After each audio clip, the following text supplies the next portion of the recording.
Hi, my name is Yashas Patel. I am currently pursuing my bachelor's in computer science. I am a freshman, and today I am going to present you this PPT about happy endings.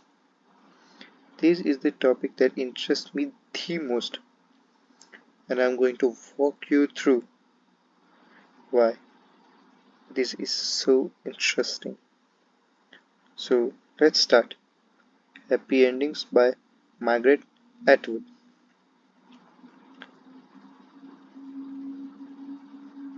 On the surface, happy ending seems like simple narrative about love, relationship, and life events. But as we dig deeper, we realize it's much more than that.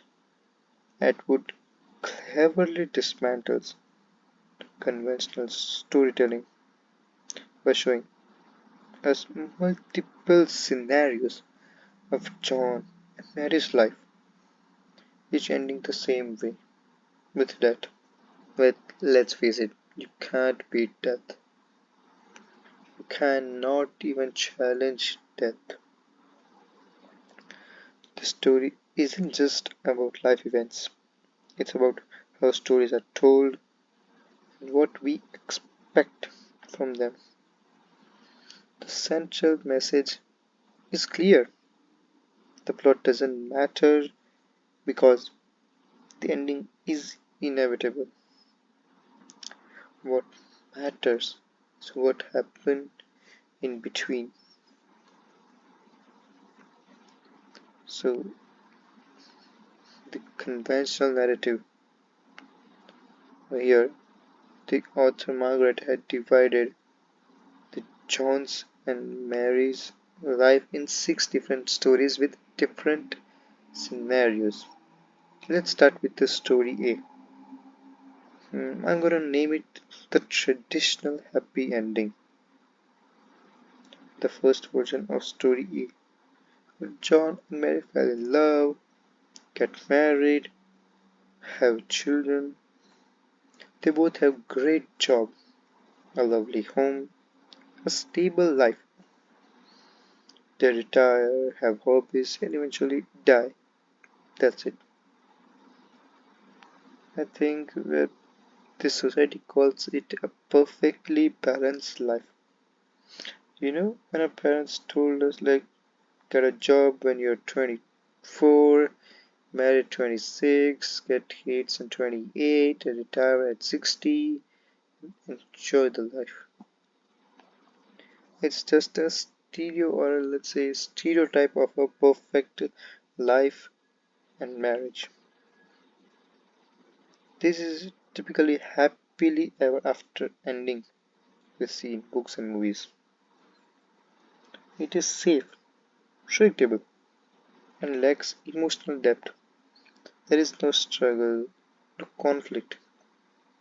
It's just a perfect life. But Atwood's use of story A isn't sincere. It's ironic.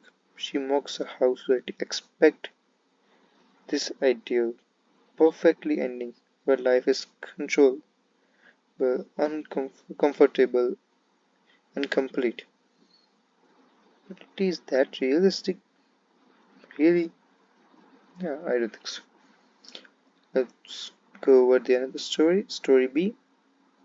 I'm gonna name it The Love Gone Wrong. This is where things get darker. Mary loves John, but John only uses for his own pleasure.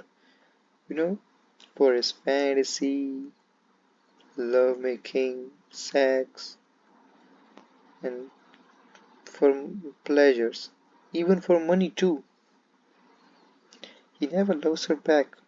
Mary hopes he will change. Mary thinks that even if she cooks for him, tries to be perfect, even after he treated her badly and horribly, he will eventually change. But let's face it, he will not. After she can't take it anymore. and she dies by suicide. This story is painfully real. It addresses emotional dependency, unrequited love, and how societal expectation pressure women to tie their identity to being loved or married. It's a tragic reality for many people, highlighting how romantic desperation can become a path to self-destruction. Let's go over to story 3. I'm gonna name it The Betrayal and Jealousy. John is older and married, but have an affair with Mary. Mary doesn't even love John. She's in love with James, a young, exciting guy with motorcycle. But nowadays, ladies love the person, the man who gives them thrill. But John is possessive. One day he catches them together, lose control, and kills them both, and then himself too.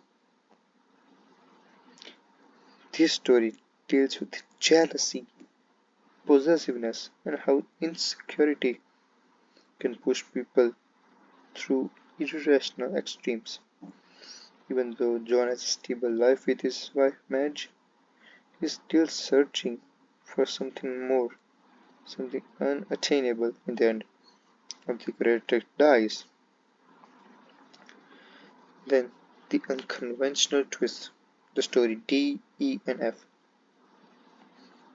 I'm going to name story D the natural disaster, where you can't control something. Fred and Madge have a great life until a giant tidal wave hits. Thousands drown, but they survive and continue their perfect life as if nothing happened. What's Edward saying here? Life is unpredictable. No matter how well you plan, external forces like natural disasters can you ruin your plan, even the most perfect existence. Yet, Fred and Madge continue to live their ideal life because that's what story demands. For story E, I'm going to name illness and some grief. Fred had a bad heart and eventually dies. After mourning him, Madge devotes herself to charity. The narrative continues with a sense of purpose, showing that even after loss, people try to rebuild and find meaning. This story reflects how life continues after tragedy.